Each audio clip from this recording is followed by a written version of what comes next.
Na parte de domingo, uma imagem mais clara de Deus. A Bíblia nos oferece o retrato mais verdadeiro, claro e coerente de Deus. Toda a Bíblia tem o propósito de retirar o véu que separa o mundo visível do invisível, revelando de onde viemos, para onde vamos e, acima de tudo, quem está no controle de tudo e como Deus é.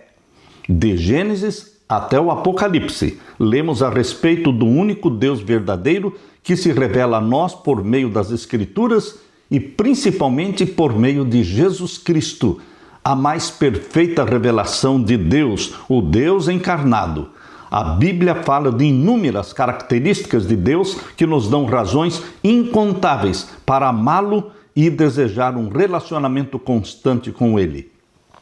A Bíblia fala da onipotência de Deus, Ele é todo-poderoso. A Bíblia fala da onisciência de Deus, Ele conhece todas as coisas, o fim desde o princípio. A Bíblia fala também da justiça de Deus, o Senhor é justiça nossa. A Bíblia também fala da sua misericórdia, Ele é o Pai das misericórdias. A Bíblia fala da sua paciência e amor por nós, Ele é paciente conosco. Ele é o Deus da segunda, da terceira e da quarta chances. Ele sempre é paciente, longânimo.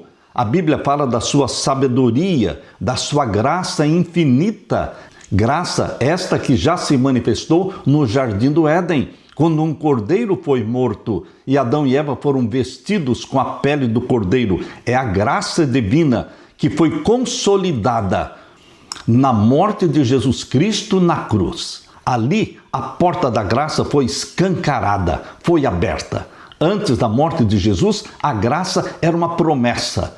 Mas, quando Jesus morreu na cruz, a graça se tornou realidade. Meu querido irmão, a Bíblia fala do perdão de Deus. Ele nos perdoa. Só não perdoa aqueles que não confessam os pecados. A Bíblia também fala da vontade de Deus para a nossa vida, o seu poder sobre a morte. Ele venceu a morte. O túmulo de Jesus está vazio. Ele é o Senhor da vida. A Bíblia fala da sua soberania. Ele é o soberano nos céus e na terra. A Bíblia fala da eternidade de Deus. Ele não teve princípio e não tem fim. Ele existe por si mesmo. Entre muitos outros atributos, a Bíblia fala do amor de Deus, um amor que é incompreensível.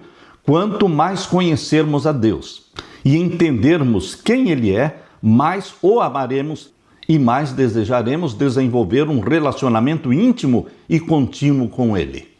Foi Lúcifer quem primeiro duvidou do caráter de Deus lá no céu.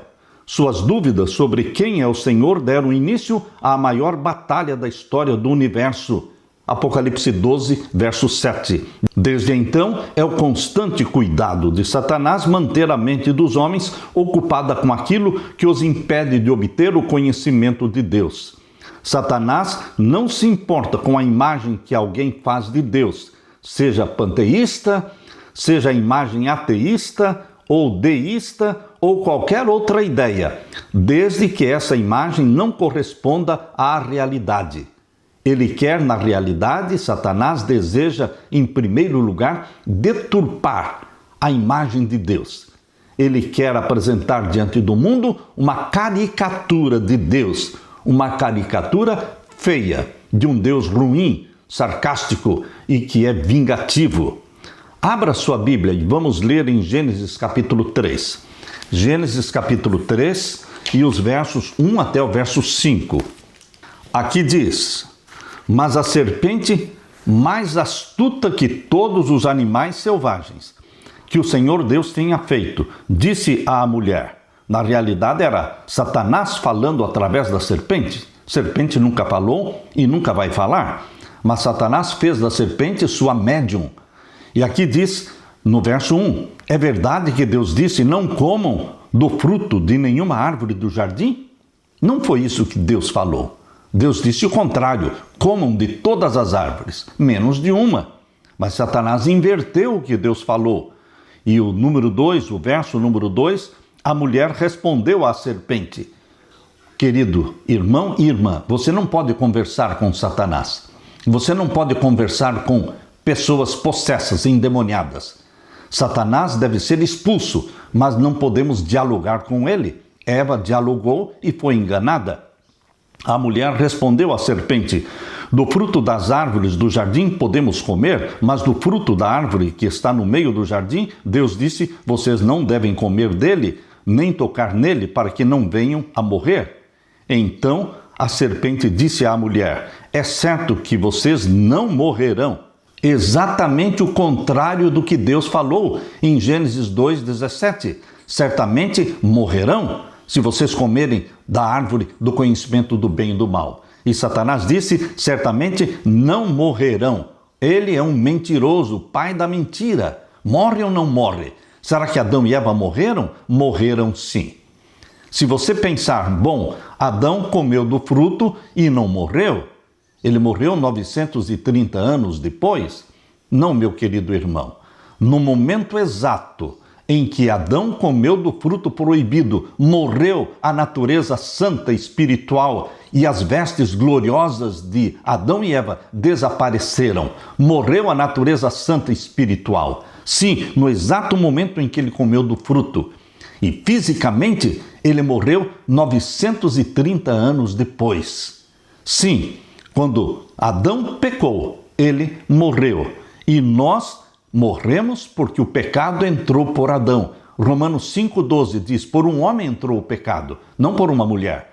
Eva foi enganada, Adão não foi enganado. Por isso, Romanos 5,12 diz: por um homem entrou o pecado. E por isso todos morrem, porque todos pecaram. Meu querido irmão, é certo que vocês não morrerão, disse Satanás. Verso 5, porque Deus sabe que no dia em que dele comerem, os olhos de vocês se abrirão, e como Deus vocês serão conhecedores do bem e do mal. Satanás colocou no coração de Eva e de Adão o desejo de serem como Deus. Nós fomos criados à imagem e à semelhança de Deus, mas nunca seremos deuses. Nós somos criaturas, nós somos filhos e filhas de Deus, mas nunca seremos deuses. A igreja dos Mormons ensina que os homens se tornam deuses. Mas, queridos, isso a Bíblia não ensina. Eles ensinam a mentira de que Jesus Cristo era um homem que se tornou Deus. Mas Jesus Cristo não era um homem que se tornou Deus. Essa é uma mentira da igreja Mormon. Jesus Cristo é um Deus que se tornou homem. Meu querido irmão, é isso que a Bíblia nos ensina. Deus não queria que Adão e Eva conhecessem o mal. Você não precisa praticar o mal para conhecê-lo. Você precisa confiar em Deus. Deus conhece o mal. E ele tentou evitar que Adão e Eva conhecessem o mal. Você não precisa experimentar a droga para saber que ela é prejudicial, porque você já sabe que ela é prejudicial. Você está vendo os efeitos maléficos da droga na vida das pessoas. Não experimente o mal, não experimente o pecado. Qual foi o objetivo de Satanás ao conversar com Eva? Enganá-la, colocar dúvidas na cabeça de Eva. Que mentiras ele contou sobre o caráter de Deus. Ele deu a entender que Deus estava escondendo alguma coisa de Adão e Eva. A mensagem de Satanás para Eva foi clara: Deus está escondendo algo de você. Ele não quer o melhor para a sua vida. Você não pode confiar nele. Isto foi insinuado por Satanás na mente de Eva. Ellen White aprofundou essa verdade quando afirmou: desde o início do grande conflito, o propósito de Satanás tem sido representar mal o caráter de Deus e provocar a rebelião contra a sua lei. Dois extremos sobre o caráter de Deus. Primeiro, Satanás mostra que Deus é duro, Satanás mostra que Deus é vingativo, arbitrário. Ou então, Satanás mostra que Deus é tão bom, tão liberal, que todos vão se salvar. São dois extremos.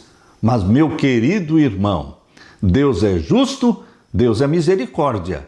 Deus é bondade, sim, mas Deus também é severidade. Severidade para com o pecado. Deus odeia o pecado, mas Deus ama o pecador. Por isso ele proveu a salvação para todo aquele que crê em Jesus Cristo. Aleluia!